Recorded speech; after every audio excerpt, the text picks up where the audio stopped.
Aladdin एक जवान लड़का था जो एक छोटे से टूटे फूटे घर में रहता था। यह घर एक बिजी मार्केट टाउन के बाहर था। उसकी माँ, जो एक विधवा थी, दिन रात मेहनत करती थी और ऊन काटकर उनका गुजारा करती थी। अलादीन, जो हमेशा मदद के लिए तैयार रहता था, टाउन जाता था और उनके पास जो भी थोड़ा बहुत सामान होता उसे बेचता। वो जिस गली में रहते थे वो धूल भरी और ओवरक्राउडेड थी। ये उस चमक दमक और दौलत से बिल्कुल अलग थी जो सिटी के अमीर इलाकों में दिखाई देती थी। इतनी मुश्किलों के बावजूद अलादीन की माँ ने उसे हमेशा करेज और ईमानदारी की सीख दी। बेटा, दिल की दौलत हाथों के सोने से ज्यादा कीमती होती है। अलादीन ने अपनी माँ की बातों को हमेशा याद रखा। वो न सिर्फ अपने लिए बल्कि अपनी प्यारी माँ के लिए भी एक बेहतर जिंदगी का सपना देखता था। हर रात उनकी उस छोटी सी मोमबत्ती की धुंधली रोशनी में वो अपनी किस्मत बदलने का वादा करता था। उनकी हालत बहुत खराब थी। हर दिन बस गुजारा करने की जद्दोजहद लगी रहती थी। उनके पास खाने के लिए भी मुश्किल से ही कुछ होता था। सर्दी के दिन तो और भी कठिन होते थे, उनकी हड्डियों और उनके हौसले को तोड़ने वाले। हालांकि अलादीन ने कभी उम्मीद नहीं हारी। उसे यकीन था कि उसकी मेहनत एक दिन जरूर रंग लाएगी। वो हर उस मौके की तलाश में रहता था जिससे उनकी हालत बेहतर हो सके। इसी दौरान शहर के बीचों बीच एक रहस्यमयी जादूगर के बारे में किस्से फैलने लगे। कहा जा रहा था कि ये जादूगर एक अनोखे हीरे की तलाश में है। फुसफुसाते हुए लोग बताते थे कि इस जादूगर को एक ऐसे नौजवान की जरूरत है जो नेक दिल तो हो लेकिन मजबूर परिस्थितियों में फंसा हुआ हो। नसीब से अलादीन का रास्ता इस रहस्यमय जादूगर से टकराने वाला था। यह उनके लिए एक ऐसे शानदार सफर की शुरुआत थी जो उनकी जिंदगी हमेशा के लिए बदल देती।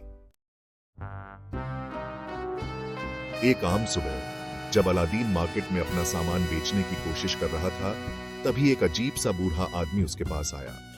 यह आदमी बहता हुआ रोब पहने हुए था और हाथ में एक स्टाफ लिए हुए था। उसके व्यक्तित्व में रहस्य और शक्ति का एहसास होता था।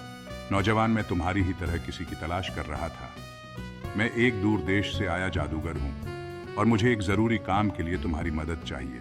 अलादीन उत्सुक भी था और थोड़ा सावधान भी। वो जादूगर की बातें सुन रहा था जो उसे एक गुप्त गुफा के बारे में बता रहा था। यह गुफा अनगिनत खजानों से भरी हुई थी और इसकी रक्षा जादुई ताकतें कर रही थीं। तुम्हारी सोच से भी परे दौलत, इतनी कि तुम्हारे परिवार का भविष्य हमेशा के लिए सुरक्षित हो जाए।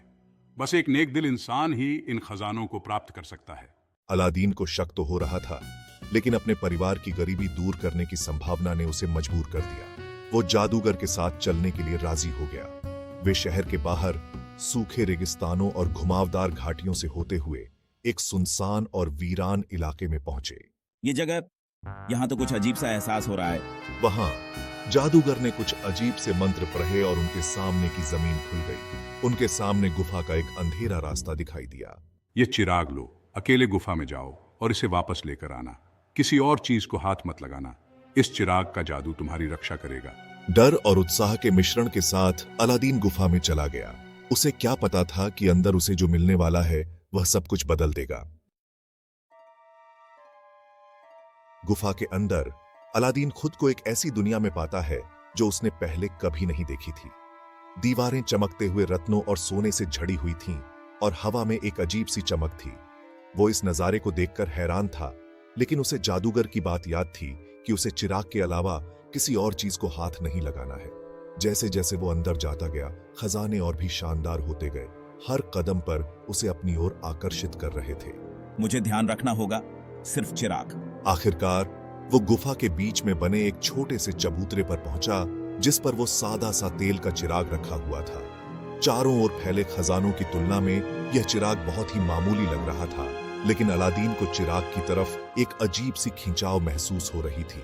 उसने चिराग उठाया और जैसा कि उसे निर्देश दिया गया था, धूल साफ करने के लिए उसे रगड़ा। किसने मुझे जगाया? चौंक कर अलादीन ने चिराग गिरा दिया और उसके टोंटी से एक विशाल जिन्न प्रकट हुआ। वो अलादीन से ऊंचा था। उसका स्वभाव दोस्ताना था, लेकिन रौबदार भी। मुझे आजाद करने के लिए शुक्रिया। मैं इस चिराग का जिन्न हूँ और मैं तुम्हारी 3 इच्छाएं पूरी करूंगा। अलादीन हैरान रह गया। यह एहसास कि उसके हाथ में इतनी शक्ति है अविश्वसनीय था।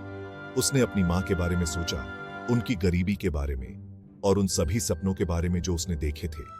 धीमी आवाज में अलादीन ने अपनी पहली इच्छा जाहिर की।